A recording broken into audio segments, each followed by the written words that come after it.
Welcome to World Gone Weird, folks. Buckle up, because it's about to get weirder. Yeah, welcome everyone. Let's see what fresh hell the algorithm has served us this week. Welcome all. Hopefully, we can find some glimmer of hope amidst the chaos, or at least some insightful discussion, right? Let's hope the data points towards something besides complete societal collapse. Though frankly, I'm not holding my breath. All right, so what's on the menu today? Oh look, Albanese got re-elected in Australia. Sounds stable? I guess that's the headline. The soup du jour is lukewarm. Well, it is good to see some stability, especially with Trump back, right? Australia staying center-left provides a counterbalance. A counterbalance? Or just more of the same slow decline? I mean, stability can also mean stagnation. And with Dutton losing his seat, that's a bloodbath for the Conservatives down under. The data suggests a preference for perceived stability, but what are the actual long-term effects? Is this stability truly beneficial or just a temporary band-aid on deeper systemic issues? And is the claim that Trump's actions influenced the vote a valid, testable hypothesis? Oh honey, everything's a temporary band-aid these days. We're just slapping stickers on a sinking ship. What's next? Oh great, Trump's gonna strip Harvard of its tax-exempt status. Is this taxation as performance art? Indeed, the claim requires rigorous evidentiary support. What metrics are being used to justify this action? Are these metrics scientifically valid and unbiased? The risk of politicizing institutions like the IRS warrants significant concern.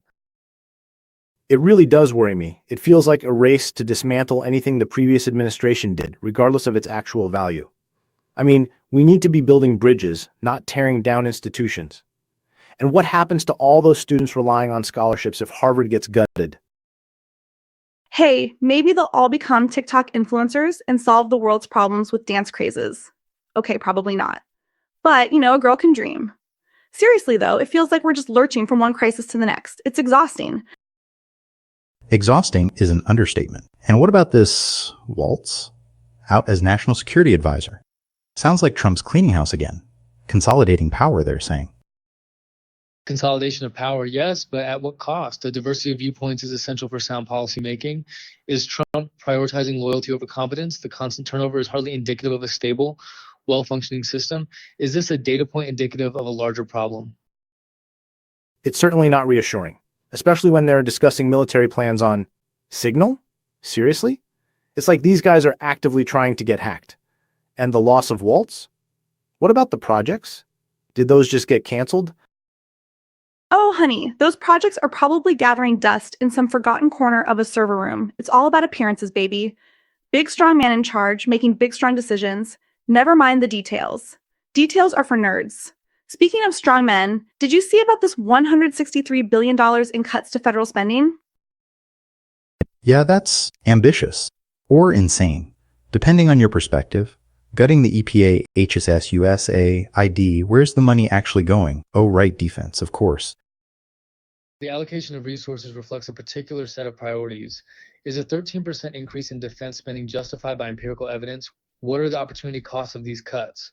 What scientific modeling has been used to determine the appropriate level of funding for the EPA and NIH, given the potential long-term consequences for public health and the environment?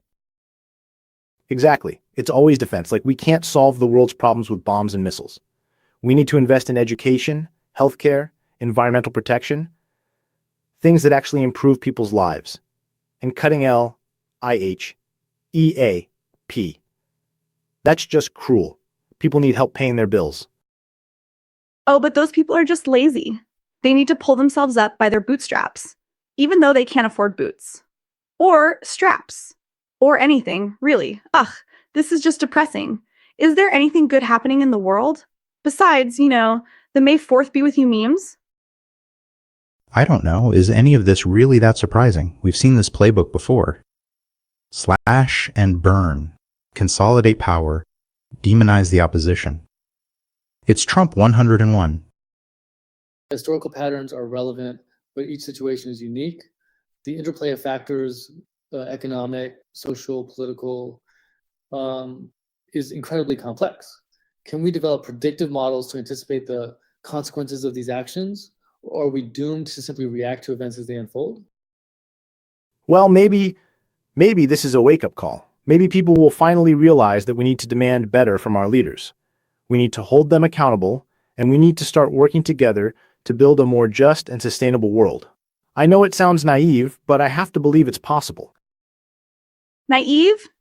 Maybe, but I admire the optimism. I'm just over here waiting for the aliens to arrive and put us out of our misery. At least they'd offer new memes. But seriously though, this constant state of crisis is taking a toll. We need to find ways to cope, to stay sane, to resist the urge to just give up. Coping mechanisms are definitely key. I'm thinking of taking up competitive thumb twiddling. Seems like a fitting activity for the times. Humor is a valuable coping mechanism, but it shouldn't preclude action. We need to engage with these issues, demand transparency, and hold our leaders accountable. Complacency is not an option. Exactly. We need to be informed, we need to be engaged, and we need to be, well, weird, right? That's what we do here. We question everything, we challenge assumptions, and we try to make sense of this crazy world. Speaking of weird, I saw an article about extreme personalized sleep scheduling. That sounds ripe for discussion. Does anyone have any experience? Oh God, sleep scheduling sounds like my personal hell. I already feel guilty enough about not being productive enough. Now I have to optimize my sleep? No thanks, I'll stick to my chaotic naps and existential dread. Personalized sleep scheduling? Another way for the elites to squeeze every last drop of productivity out of themselves while the rest of us are just trying to survive. I'm not sure it's sustainable or healthy, or even effective. The concept of optimal sleep is itself problematic. What metrics are being used to define optimal? Are these metrics universally applicable, or are they biased towards certain demographics or lifestyles? What are the potential unintended consequences of enforcing such rigid schedules? Right, imagine the impact on socioeconomic disparities. People in low-paying jobs often have irregular hours, multiple jobs, or stressful living situations. They can't exactly control their sleep environment or stick to a rigid schedule. Does this just create another divide? Oh, definitely. The sleep rich versus the sleep poor. Coming this fall to a dystopian novel near you. I can see it now. Sleep pods for the elites, while the rest of us are chugging energy drinks and coding all night. This seems just really depressing. Exactly. It's another form of social stratification. Those who can afford the technology, the consultants, the perfect sleep environments, they get to optimize their performance, get ahead, and widen the gap even further. So is optimal sleep the key to economic success? The data may show a correlation between sleep quality and economic success, but correlation does not equal causation. Is it the sleep itself that's driving success, or is it the other factors associated with affluence, access to better healthcare, nutrition, education, that are the real drivers? The signal is not clear. And what about the social implications? Imagine a workplace where everyone is obsessed with their sleep scores and judging each other based on their sleep efficiency. Sounds like a nightmare, literally. Oh, I can see it now. Sorry, can't hang out tonight. My deep sleep window is closing. Or I can't possibly date someone with a sleep score below 85. It also reinforces this obsession with self-optimization that's already rampant.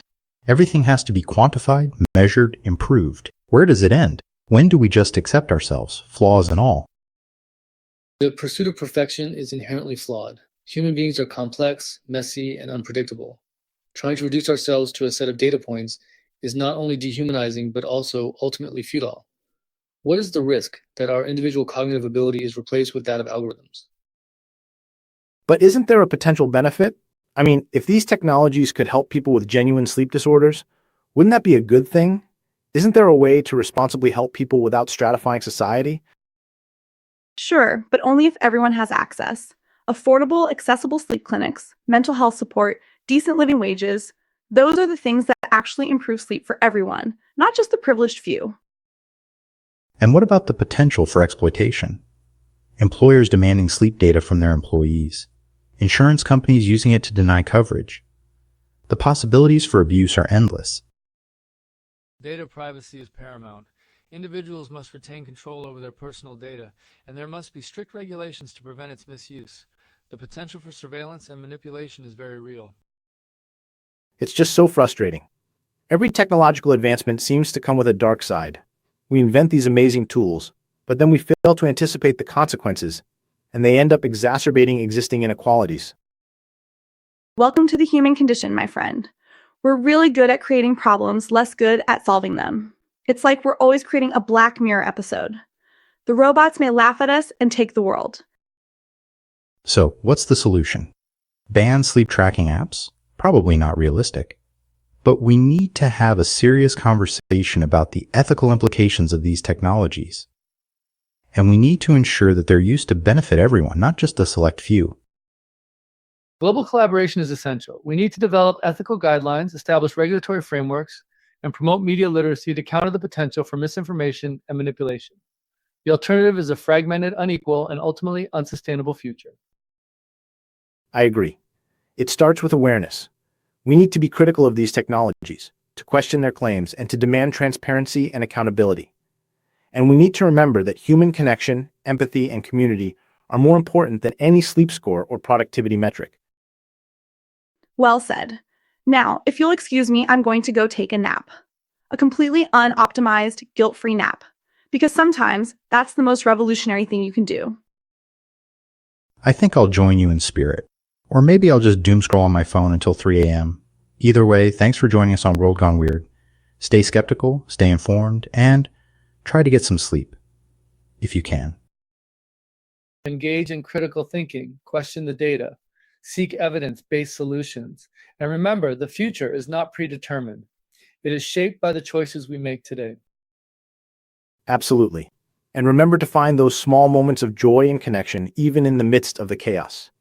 It makes all the difference. Thanks for listening, everyone.